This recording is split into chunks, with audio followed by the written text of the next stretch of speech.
जरूरी नहीं रोशनी सिर्फ सितारों से ही हो, जरूरी नहीं कि रोशनी सिर्फ सितारों से ही हो, शिक्षा से भी घर रोशन होता है। तो आपका स्वागत है आपके अपने यूट्यूब चैनल केमिस्ट्री में। आशा करता हूँ कि आप लोग अच्छे होंगे और मैं भी अच्छा हूँ। आज मैं क्लास 11 का चैप्टर नंबर 1 स्टार्ट करने जा रहा हूँ, ठीक है। तो सबसे पहले बिना देरी करते हुए स्टार्ट करते हैं आज का वीडियो, ठीक है। तो आज के वीडियो में हम लोग बात करेंगे, जैसे कि बात किए थे कि पहले चैप्टर क्लास 11 का क्या है, केमिस्ट्री का some basic concept of chemistry, ठीक है। जिसमें हम लोग ने जैसे कि मान लो कि शुरुआत में क्या है, मास है, मास के बारे में है, डेंसिटी के बारे में है, सिग्निफिकेंट फिगर्स के बारे में है, साइंटिफिक नोटेशंस के बारे में है, राउंड अप के बारे में है, वेट, मास। तो ये सब सारी चीज़ें आप लोगों को आता ही है, ठीक है। अगर नहीं आता है तो कमेंट बॉक्स में आप कमेंट कर सकते हैं, मैं उसके लिए भी सेपरेट वीडियो बना दूंगा। लेकिन आज हम लोग स्टार्ट करने जा रहे हैं लॉ ऑफ केमिकल कंपोजिशन। तो क्या पढ़ेंगे हम लोग आज लॉज ऑफ केमिकल कंपोजिशन। ये टोटल कितने लॉज है, इसमें 5 लॉज हैं, ठीक है। 5 लॉज है टोटल, ठीक है। तो इसमें केमिकल कंपोजिशन यानी एक चीज़ है कि इसमें केमिकल जो है, जो एलिमेंट हमारा, जो भी एलिमेंट्स जो भी हमारे नेचर में कैसे कंबाइन करते हैं, ठीक है, कैसे कंबाइन करते हैं और क्या कंपाउंड बनाते हैं, ठीक है।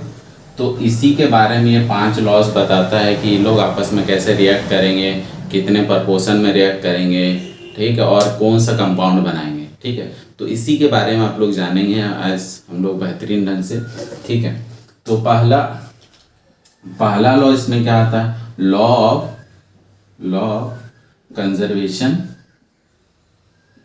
कंजर्वेशन ऑफ मास, ठीक है। तो आपने ये law I think class 9th 10 में पढ़ाई होगा, ठीक है। Law of conservation of mass मतलब क्या होता है कि mass neither be created nor be destroyed, मतलब मास को ना क्रिएट किया जा सकता है ना डिस्ट्रॉय किया जा सकता है, ठीक है। इसका क्या कर सकते हैं, एक फॉर्म से दूसरे फॉर्म में हो सकता है। तो बेसिकली अगर हम लोग जैसे कोई रिएक्शन लेते हैं, मान लीजिए कि कोई ए कंपाउंड है, एलिमेंट है जो बी के साथ कंबाइन कर रहा है, ठीक है, और क्या बना रहा है, कोई कंपाउंड सी बना रहा है, ठीक है। तो इसमें क्या होगा ना कि ये दोनों, ये सबको क्या बोलते हैं, रिएक्टेंट बोलते हैं, और ये जो बना उसको क्या बोलते हैं, प्रोडक्ट, ठीक है। अच्छा, तो इसमें क्या बोला जाता है कि जो रिएक्टेंट है, मास ऑफ, जो टोटल मास ऑफ रिएक्टेंट है, ठीक है, total mass of reactant is equal to total mass of product.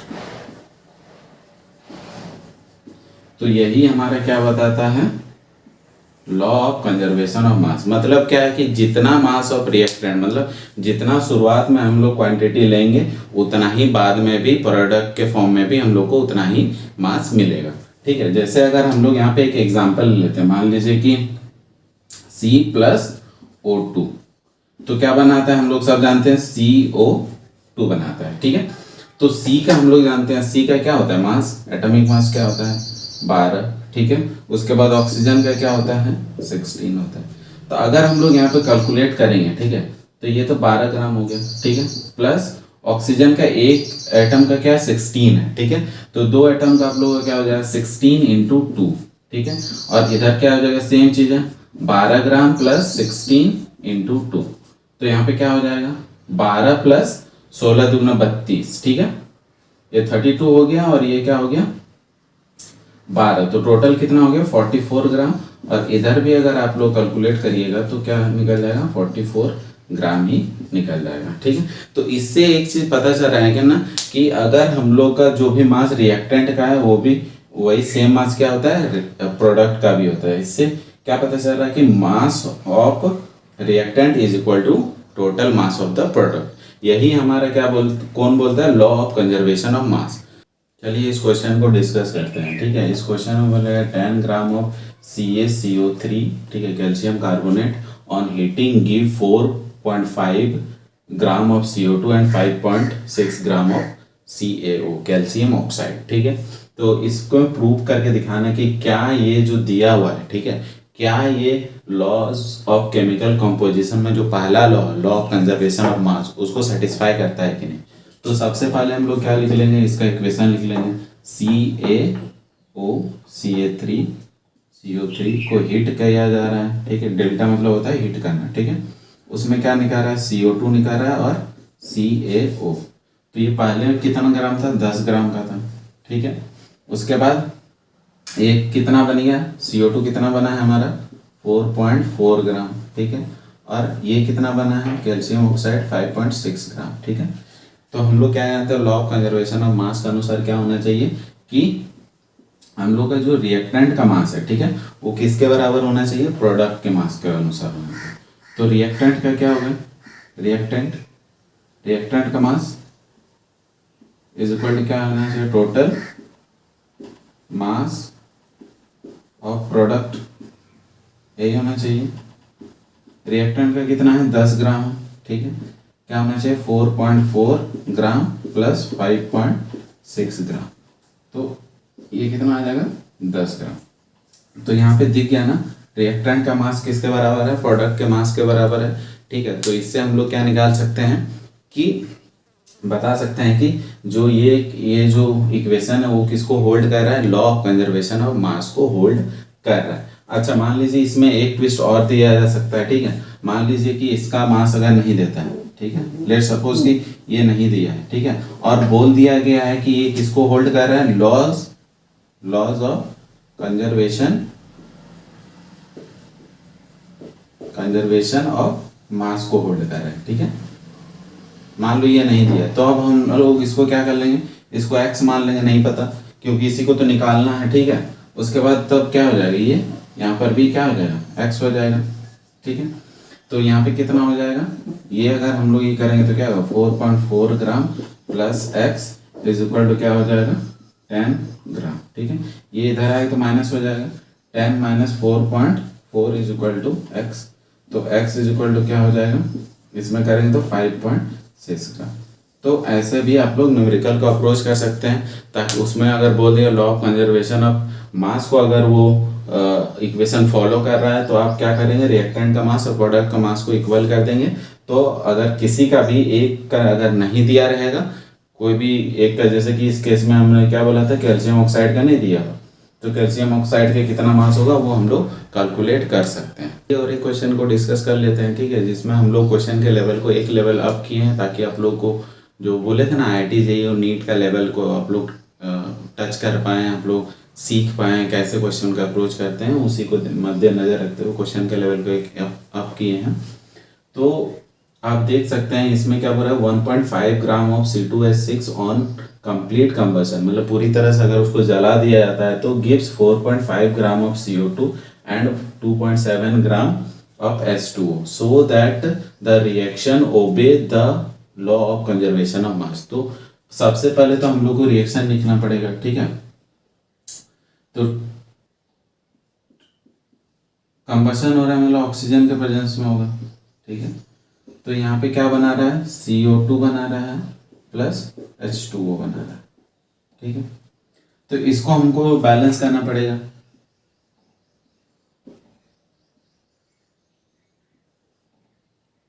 ठीक है। अगर आप लोग देखिएगा तो हो जाएगा, ठीक है। ऐसे ही आप लोग को अगर बैलेंस करने नहीं आता है तो इसके लिए भी मैं एक सेपरेट सा वीडियो बना दूंगा, ठीक है। लेकिन फिलहाल आप लोग यहाँ पे देखिए कि यहाँ पे 4 कार्बन, यहाँ पर भी 4 कार्बन, ठीक है। यहाँ पर भी 6 दुगुना 12, इधर भी 12 हाइड्रोजन, ठीक है। यहाँ पे 14 ऑक्सीजन और यहाँ पे देखिए 8 और यहाँ पे 6, 14 ऑक्सीजन। तो ये पूरी तरह से इक्वेशन बैलेंस हो गया। सबसे पहले आपको बैलेंस इक्वेशन लिखना पड़ेगा, ठीक है। अच्छा, इसमें क्या बोल रहा है, ये कितना 1.5 ग्राम है, ठीक है, और ये कितना बन गया है 4.4 ग्राम, ठीक है, और ये कितना है 2.7 ग्राम, ठीक है।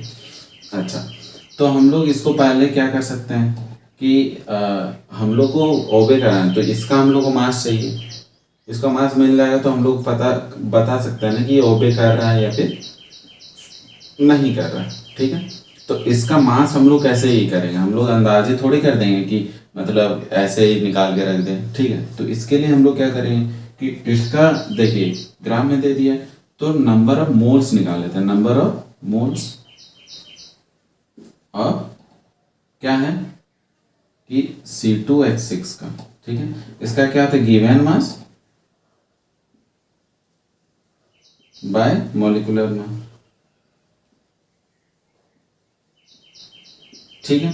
अच्छा मॉलिक्यूलर मास इसका कैसे निकालेगा, C2 है और क्या है H6 है, तो C का क्या होता है 12 होता है, एक का तो 2 है, तो 2 से मल्टीप्लाई प्लस हाइड्रोजन का 1 होता है एटॉमिक मास, उसके बाद 6 है, तो क्या हो जाएगा 12 दूनी 24 प्लस 6 तो कितना हो गया 30 हो गया ना।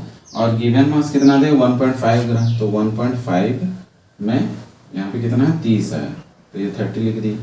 तो इसको अगर हम लोग ये करेंगे तो ये कट जाएगा, यहाँ 0 आ जाएगा एक, तो क्या आ जाएगा 15 के 15, 15 दुगुना 30, यानी ये 1 बाय कितना हो गया 20, ठीक है। तो ये हमारा क्या निकल गया, हमारा नंबर ऑफ मोल्स निकल गया, ठीक है। अच्छा एक बात बताइए, यहाँ पे 2 मोल जब C2H6 है तो उसके लिए कितना चाहिए था 7 मोल ऑक्सीजन चाहिए उसको पूरी तरह से जलाने के लिए। तो हम लोग क्या जान रहे 2 मोल C2H6 के लिए कितना चाहिए ऑक्सीजन 7 मोल, तो 1 मोल के लिए कितना चाहिए होगा 7/2, तो हमारा कितना निकल गया था 1/20, 1/20 मोल के लिए कितना चाहिएगा 7/2 × 20 इज इक्वल टू क्या होगा 7/40 मोल, ठीक है। तो इतना ग्राम के लिए कितना मोल चाहिए हम लोग को, इतना मोल ऑफ ऑक्सीजन चाहिए, ठीक है। अच्छा मोल निकल गया है, तो मोल निकल गया तो हम लोग उसका क्या निकाल सकते हैं मास भी निकाल सकते हैं, ठीक है। तो इधर हम लोग करके देखते हैं क्या है, सेम चीज गिवन क्या होगा number of moles of O2 oxygen is equal to क्या होगा गिवन मास, तो गिवन मास तो हम लोग को नहीं पता, तो उसको क्या लिख दें x लिख देते हैं मान लीजिए, ठीक है। उसके बाद क्या बोल रहा है कि मॉलिक्यूलर मास एक का ऑक्सीजन का क्या होता है ऑक्सीजन का होता है 16 और यहाँ पे 2 है, तो क्या हो जाएगा 16 दुगना 32, तो ये आ गया 32। अच्छा नंबर ऑफ मोल्स कितना निकल गया था ऑक्सीजन का 7/40, तो ये निकल गया हमारा, तो इसको यहाँ लिख दिए इज इक्वल टू क्या हो जाएगा x/32, ठीक है। तो हम लोग का क्या हो जाएगा 7 × 32 और यहाँ पे नीचे क्या आ जाएगा 40 इज इक्वल टू x, तो ये हो गया। तो इसको डिवाइड दीजिए तो क्या हो जाएगा 8 4 में 32, 4 1 8 5 में 40, 5 बार में, ठीक है। तो इज इक्वल टू 7 चौक 28, ठीक है 28/5, ठीक। तो 28/5 को अगर हम लोग करेंगे तो क्या होगा 5 5 में 25 और यहाँ पे 3 बचा 6, तो ये कितना आ गया ऑक्सीजन का मास कितना आ गया 5.6 ग्राम, तो यहाँ पे क्या हो गया 5.6 ग्राम। तो क्या अब देखते हैं कि law of conservation of mass को ये ओबे करता है कि नहीं, ठीक है। तो पहला बात है इन दोनों को जोड़ देते हैं, तो ये 5 और 6 कितना हो जाएगा 11 का 1, 5 और एक 6, 6 और एक 7, तो 7.1 ग्राम हो गया रिएक्टेंट में। इधर देखते हैं 4 और 7 11 का 1, 4 2 6 और एक 7, तो देखिए यहाँ पर भी क्या हो गया 7.1 ग्राम और इधर भी 7.1 ग्राम हो गया, ठीक है। तो इससे ये क्या साबित होता है कि ये जो इक्वेशन है वो किसको फॉलो कर रहा है law of conservation of mass को, ठीक है। तो यहीं तक रहा लॉ ऑफ कंजर्वेशन ऑफ मास, ठीक है। आपको अगर ये वीडियो अच्छा लगा है तो प्लीज़ अपने दोस्तों तक ये वीडियो ज़रूर से ज़रूर शेयर करें ताकि उनको भी इस चैनल का लाभ मिल पाए, और अगर करिए सपोर्ट करिए तो मैं भी मोटिवेटेड रहूँगा और आप लोगों को बहुत अच्छे से पढ़ाऊँगा। Thank you.